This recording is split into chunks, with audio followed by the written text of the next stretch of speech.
Two. Good afternoon, everyone, and thank you for joining us, our weekly media briefing and public health update with Montgomery County Executive Marc Elrich. I'm Lorna Vigilla, Hispanic Public Information Officer, and joining us today is Dr. Keisha Davis, the county's health officer, Dr. James Bridgers, who is the Director of the Department of Health and Human Services, as well as Nick Agustin, Assistant Chief, Montgomery County Police Department. Thank you for joining us, everyone. Good afternoon, Mr. County Executive. Good afternoon, everybody, and thanks again for being here. We're experiencing another hot week, and multiple county agencies are working to assist with people in need, specifically folks who are the most vulnerable, particularly our aging and our unhoused individuals. We've been encouraging anyone who doesn't have access to an air conditioner to utilize our libraries, our recreation centers, as well as our shopping malls if needed to get out of the heat. I want to thank all of our county employees who are out there working in this heat right now. We have inspectors, recreation staff, road crews, and all of our first responders dealing with this heat while doing their job. I hope everyone stays hydrated and takes breaks when they need to. And speaking of first responders, I'm glad to have Assistant Chief Nicholas Augustine join me today to talk about some of the upcoming community engagement efforts. But before we begin, I just want to echo the comments of the council president over the week and express appreciation to the 3rd District police officers who recently prevented a suicide attempt from a parking garage. Both the officer and the individual were hospitalized with non-life-threatening injuries, and the officer has been treated and released. This could have ended really badly if it wasn't for the action of the officers, and mental health problems can lead to tragic incidents in an instant. I think, we've seen that often enough. If you're struggling to cope, or if you know somebody who's struggling to cope, please encourage that person to text 988 for assistance with mental health crises. These services are available. Can be a real help to people, but they're not helpful if people don't use them. So please be aware of that number. And if you know somebody who needs help, let them know they can call. This incident also is a reminder that our police officers are not just police officers. They're also called upon to be social workers. They need to understand the law as well as a lawyer. They have to practice mediation and de-escalation techniques as well as a professional mediator or a therapist. And they're expected to be community ambassadors who work with and respect the residents they serve.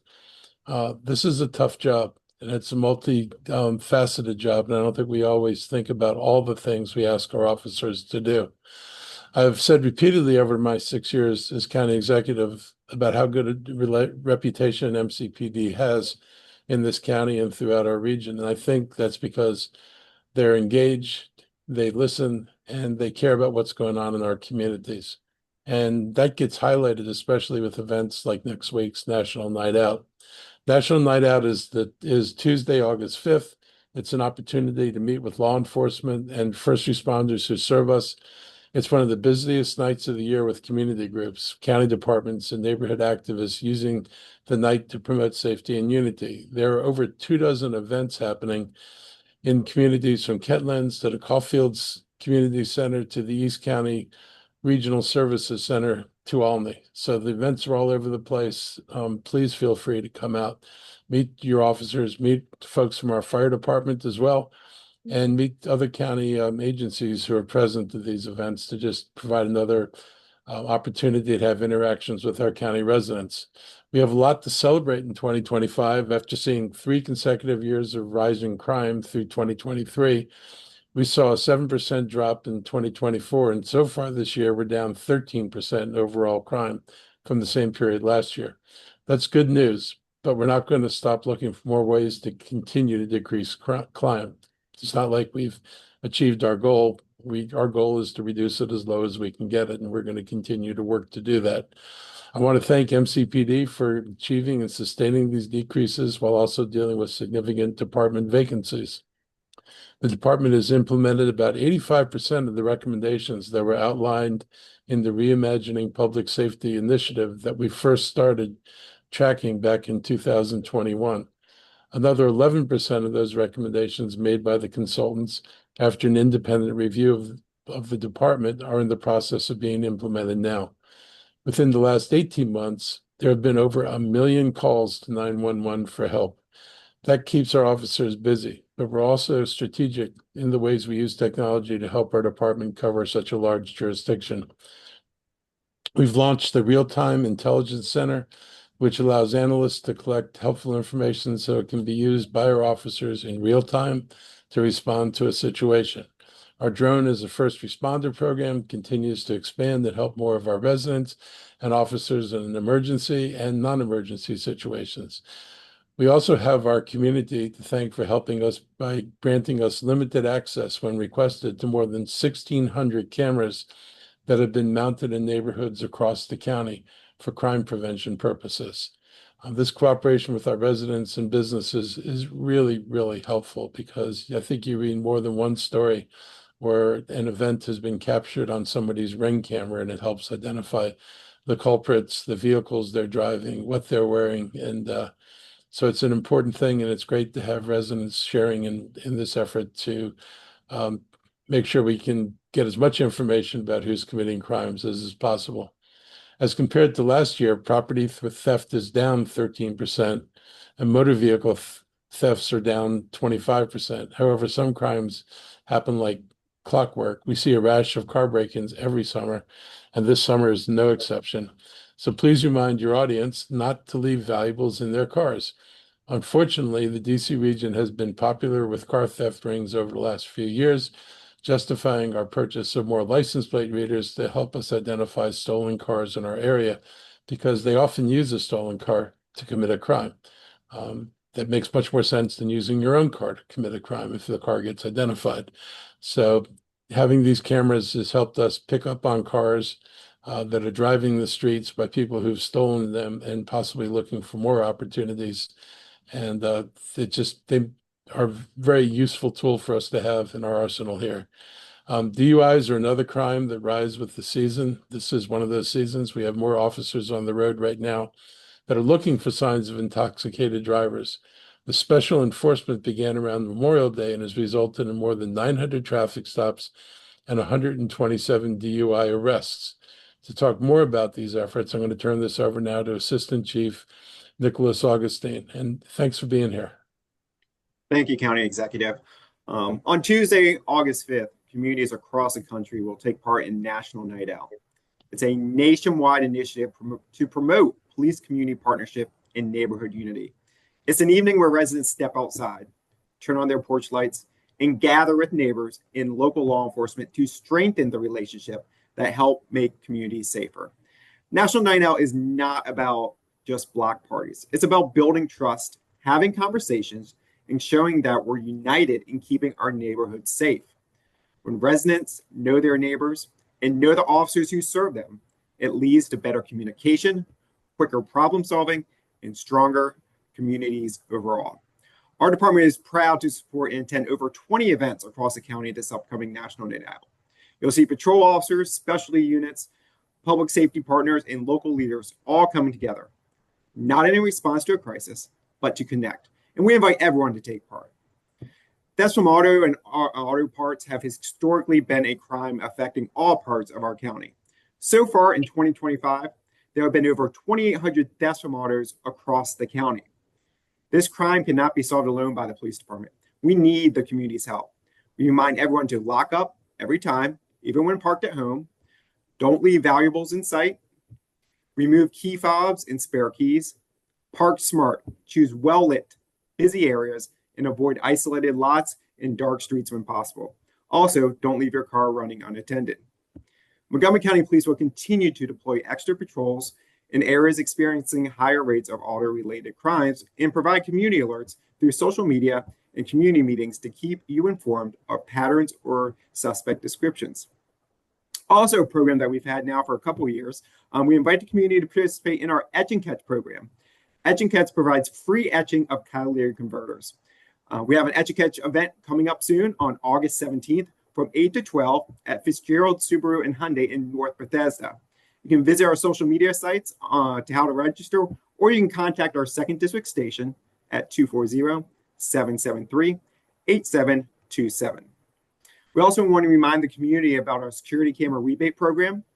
This program is available to businesses and residents within Montgomery County for a reimbursement of up to $250 for applicable security camera. The applicant purchases the camera first, then applies for the reimbursement. So far, there have been a total of 743 participants. You can also apply through our county police website.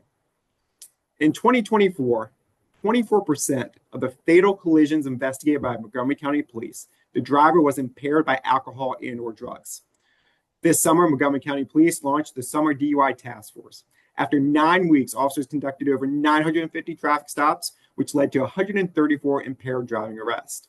This is a great combined effort with our allied agency partners, to include the Montgomery County Sheriff's Office, Maryland National Capital Park Police, Maryland State Police, and the Maryland Transportation Authority Police. Montgomery County Police prioritizes building relationships with all community members. Specifically, we host a variety of community engagement events for our Latino community, and this includes our Hispanic Community Academy, which is a once-a-week program for 14 weeks for participants to learn about the Montgomery County Police Department, to include our policy, procedures, and operations.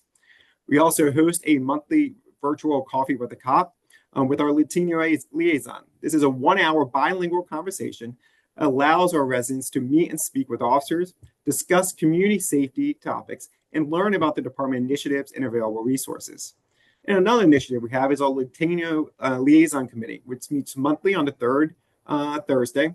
The meetings are open to the public, both in person and via Zoom, and provides an opportunity for community members to ask questions, share concerns, and access information about resources available both through Montgomery County government and nonprofit organizations. As we look ahead to National Night Out and the many initiatives underway, our message is clear. Public safety is a shared responsibility. From turning on porch lights and connecting with neighbors, to taking preventive steps against auto theft and impaired driving, to participating in programs that foster transparency and trust. Every action makes a difference. The Montgomery County Police Department is committed to working together with our diverse communities, not only in times of crisis, but in everyday moments that build connection, confidence, and collective strength. We encourage everyone to get involved, stay informed, and continue being active partners in keeping Montgomery County safe and united. Thank you. Thank you very much, Assistant Chief. Members of the media, if you have any questions for Assistant Chief Augustine at this time. Suzanne Pollack, Montgomery Community Media, good afternoon. How are you? Good afternoon. Fine, thanks.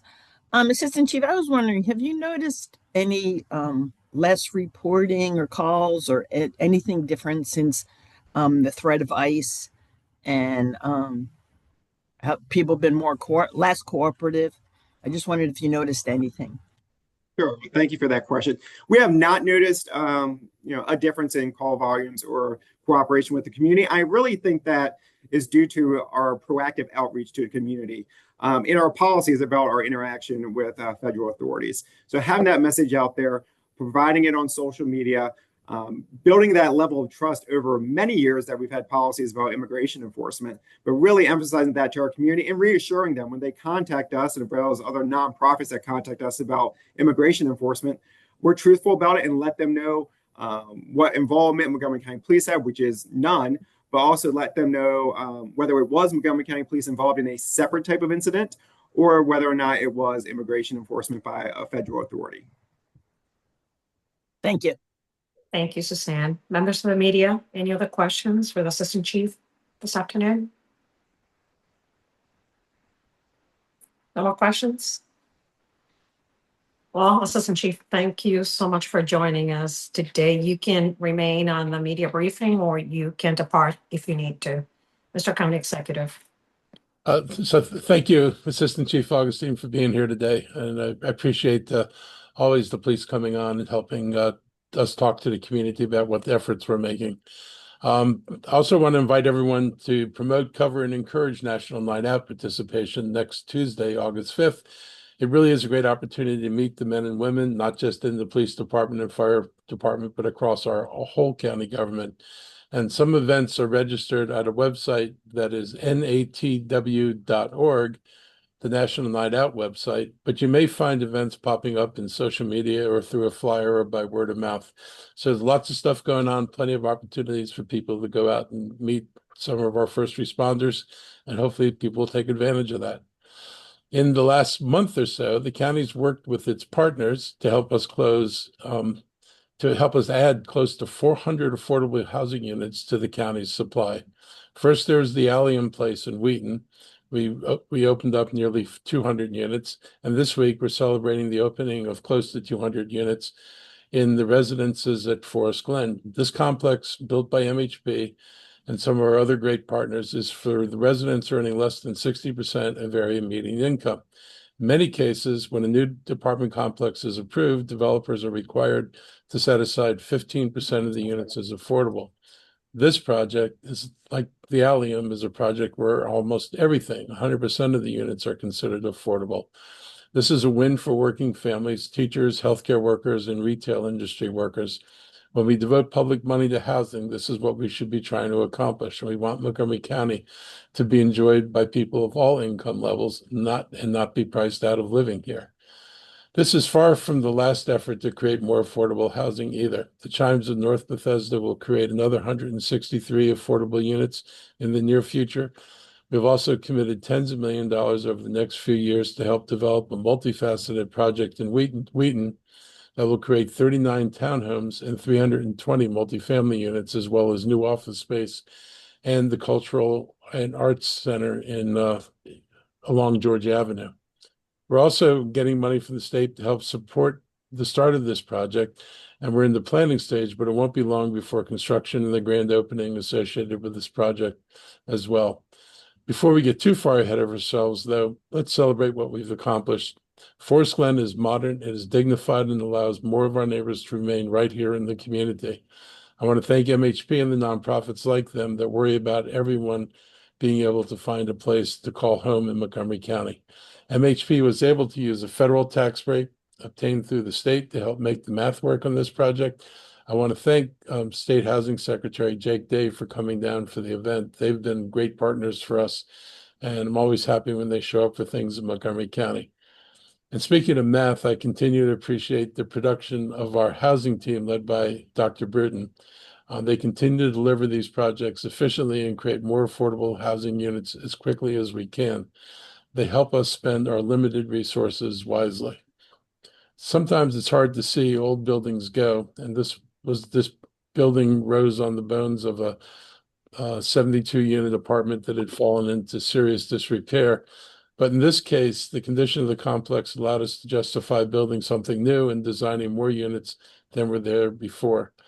I consider this a great victory for our community and the people who are going to call this home, and they're all within walking distance of the metro station, along several bus lines and next to a state highway. It's a perfect place for families to live, thrive, and stay for a long time. And to give you some perspective on the county's situation with affordable housing, I want to share from the County Preservation Study by Park and Planning.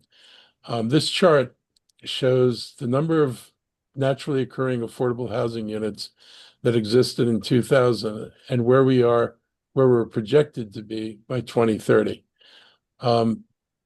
This is a pretty alarming graph. We had about 45,000 naturally occurring affordable housing units. Naturally occurring means this was just the rent on the unit. There was no county subsidy. These weren't part of a special program. They hadn't been created for a particular purpose. This was just housing that was affordable in the community to people with lower incomes. By 2020, that number had dropped below 25,000 and was closing in on 20,000. And now the projection for 2030 is that we might have as few as 7,000 units left and 11,000 on the high side. So by 2030, the county will have lost over 30,000 units potentially or more of what used to be affordable housing in this county that required no subsidy. This is an enormous loss of housing, and it's not like the housing got lost. It's still there in some cases, just the rents have gone out of sight.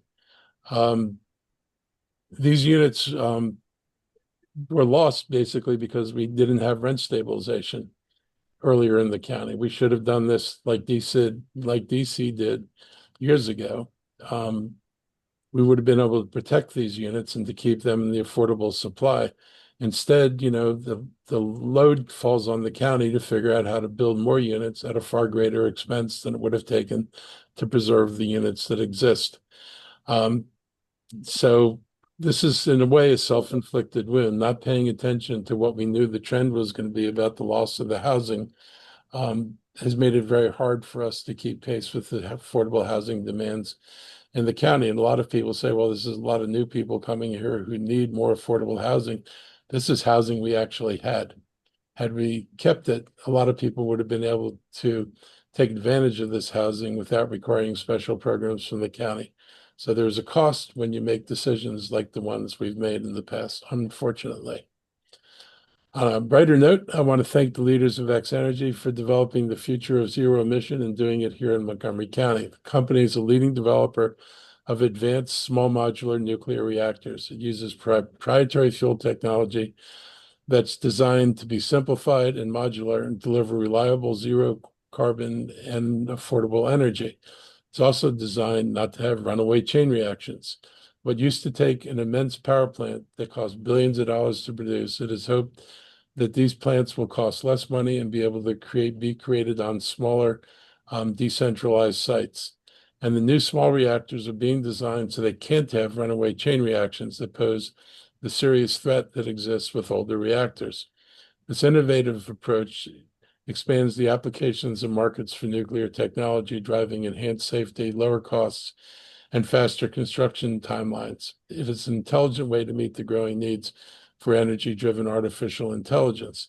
Unfortunately, it is going to be some years yet before these reactors start coming in line at any scale. So we're going to be going through a period of rapidly increasing energy consumption without a rapid increase in power supply. A key metric that will ultimately going to decide the success of this approach is going to revolve around the final cost of producing electricity, which has been a challenge in older nuclear systems, which have required enormous subsidies and tend to have a negative impact on rate structures, negative in terms of how residents might perceive the price of electricity. So there's a lot of hope that these newer, smaller reactors are going to be able to produce energy at a competitive price with other forms of clean energy today. X Energy just announced that it's collected $700 million in financing from companies like Amazon and institutions like the University of Michigan. They're investing some of that money here in reactor design and licensing, and then finishing the first phase of a fuel fabrication facility in Oak Ridge, Tennessee. The company's headquarters remain in Gaithersburg, even as it expands its vision and its footprint. X Energy currently operates from two spaces in Rockville, is consolidating its headquarters to a 125 square foot facility at 9801 Washington Boulevard in Gaithersburg. X Energy will retain its 260 full-time employees at this new site, with plans to create at least 525 new jobs over the next 6 years. The Department of Commerce in Maryland is working to approve two conditional loans totaling $2.35 million through the Advantage Maryland program. Montgomery County is providing up to $500,000 through the Job Creation Fund program and up to $150,000 through its Move Grant program. The company is also eligible for other state and local tax credits. So these are smart investments between the county and the state, bringing hundreds of good-paying jobs, while also strengthening our region as a center of innovation. And it fits with what one of the things has been one of our major goals. One of the things that's been important to me is not just building on the life sciences, but also diversifying our county into things like light manufacturing and AI research, so that we're not just dependent on a single industry.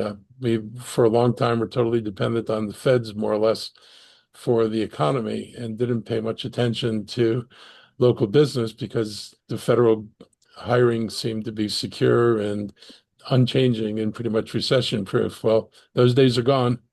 And we certainly need to continue to do the work that's going to be necessary to diversify our economy. This is another good example of the kind of project we can bring to Montgomery County.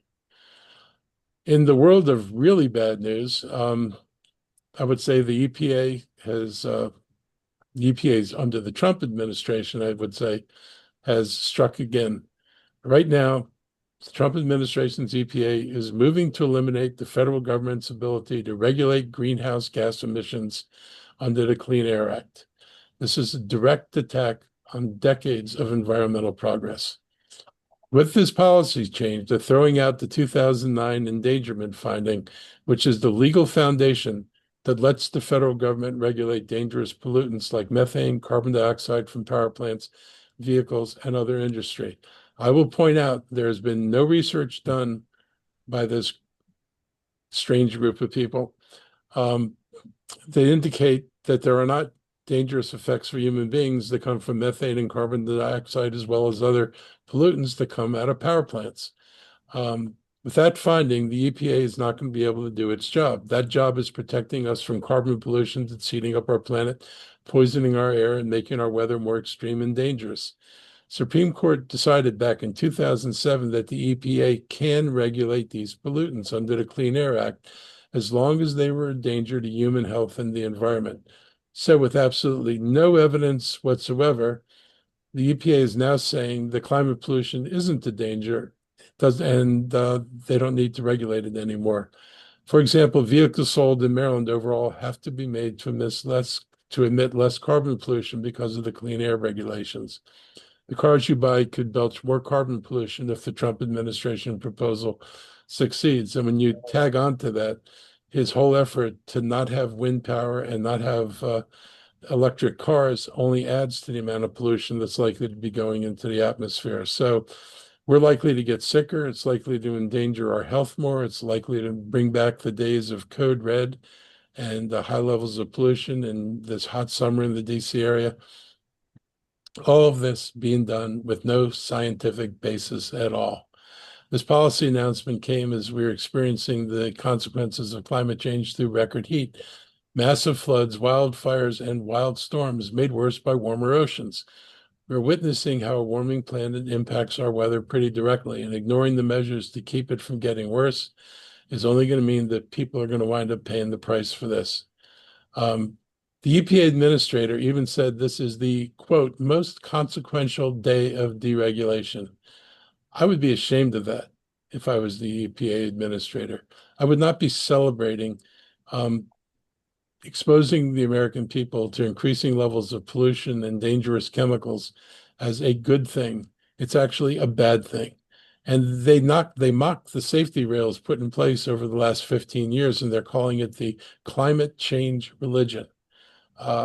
Any fool can look at the weather patterns and what's happening globally, not just around here, over the last decade and see what's happening. Apparently, I can't say any fool because apparently there are a group of fools who don't want to see what's happening, but that's just willful ignorance. There's no way you could ignore the melting of the poles and the extreme weather changes that have occurred and act like there's no danger from climate change.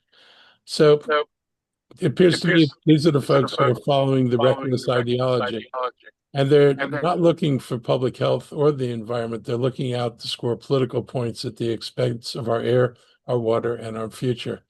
And I'm really disappointed in the companies that have been regulated. They know what they've been mandated to take out of the environment and to make the air safer. It's not like they have no idea what this is going to mean.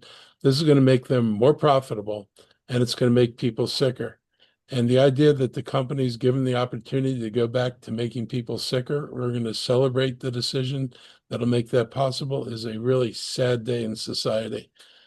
We have to stand up to this, because if it's not us, the planet our children see when they have children and grandchildren may not be livable. It's certainly not going to be livable in the way we're used to it. This is really about whether the government still works for the people or if it only works for the polluters and for the corporate behemoths.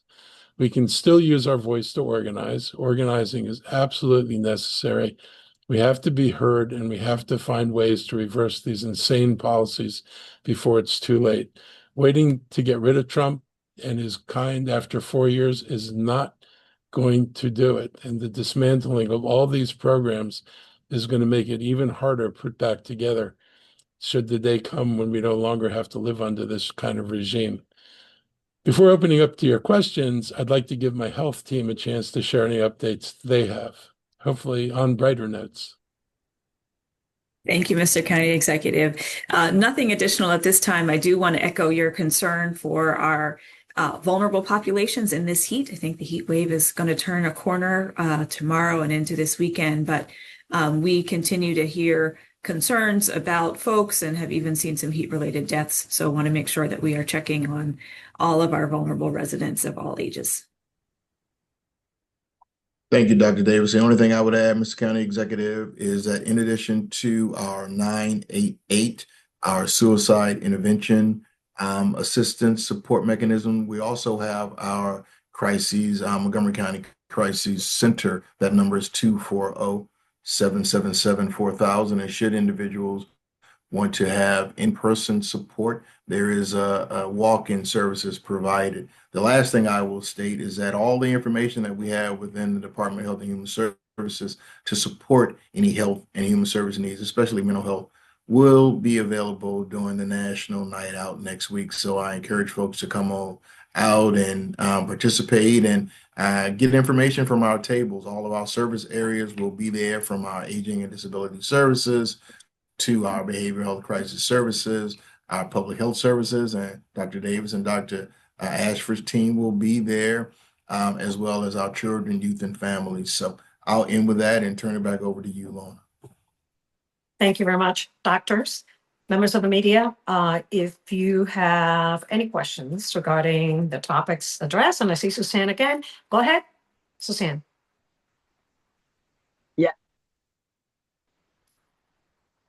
You need to unmute. I think you muted yourself again. There you go. Dr. Davis, could you be more specific? You said some heat-related deaths have happened in the county. Is that in, do you know numbers and places, that kind of thing? I can't share numbers in places. The numbers are very small, less than a handful of folks, and we don't report numbers when it's less than 10. It's well less than 10. But what I can share is that the deaths that we have seen have been at the extremes of age, the very young and the very old. And so we want to make sure that we are looking out for those folks. I can also share that we also have ER data that looks at ER visits that are related to heat exposure. And what we see is, while the deaths are at the extremes, and we certainly see a number of visits at the extremes of age in the ER, the vast majority are those who are in that probably 20 to 50-year-old age range, because those are the ones who are outside working in the heat. And so the message for heat really extends to everybody. If you are feeling overheated, you want to make sure that you are going inside. Don't wait until you feel thirsty to get something to drink. Keep water nearby. Keeping cooling things such as wet rags or towels, handheld fans and sprays and mist to help keep cool in the hot weather. Thank you. Thank you, Suzanne and Dr. Davis. Jeannie Bixby, Bethesda Today. Good afternoon, Jeannie. Good afternoon, Lorna. Good afternoon, Mark. Yesterday, the council had a briefing about a pilot program involving the parking garage robot, and the council members had asked for a pause to that program because they're saying that they were not aware of it until it was in local news reports. Mark, I was wondering if you could share, were you aware of this program before the media reported on it? And what are your thoughts on the surveillance concerns? I wasn't aware until I saw the story also. They weren't supposed to be, I guess they had the bot to play with and to see what they could get it to do. And that was what they were in the process, that was what they were in the process of evaluating. And I would have heard about it had they decided to go forward with it. I'm not overly worried about the surveillance concerns. And I think the bot could be really important in terms of protecting people and protecting vehicles in garages, from theft. So I would be interested to see what we can do to address the concerns that people have about the bots, but I don't think they're inherently going to violate people's security or civil liberties.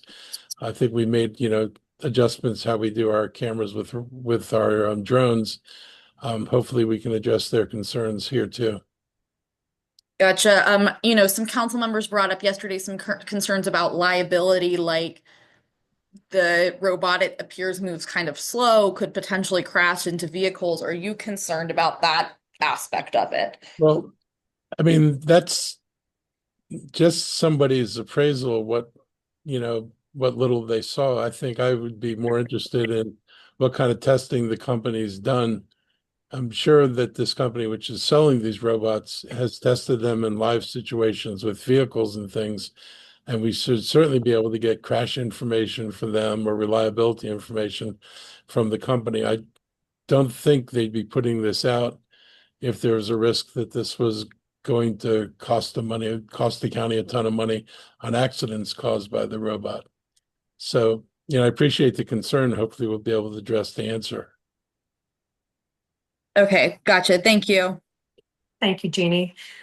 Members of the media, any additional questions for the county executive and health officials this afternoon? No more questions? Oh, Suzanne, there you are again. Go ahead. You're right. I was just wondering, have we seen an uptick in tick problems? I'd ask my health officer that. Yeah. So we have seen an increased number of tick reported illnesses and tick bites in the emergency room. And that is true across the region. So Maryland is seeing that, and really kind of in the DMV, we're seeing that increase in the area. This year seems to be a higher tick year. We're not exactly sure why. Sometimes that can just be cyclical. I'm not sure if that's something in the environment, if it's the life cycle of the ticks. But we are seeing a little bit more of that. We do encourage folks to wear long pants and long sleeves, light clothing to help protect, and to really be mindful if they have been out and about hiking or in the woods, to be careful about removing clothing and doing checks for ticks. Lyme disease is the thing that we hear about the most, but there are other, and that's transmitted by the deer tick, but there are other diseases that can be carried by ticks, some things like ehrlichiosis and babesiosis, that we also check for and remain concerned about. Thank you. Thank you, Suzanne and Dr. Davis. Members of the media, any additional questions this afternoon? No more questions? Well, thank you, everybody, for joining us. Stay safe, and we'll see you next time. Thank you, Mr. Take care, Cox. everybody. Bye-bye. Mhm.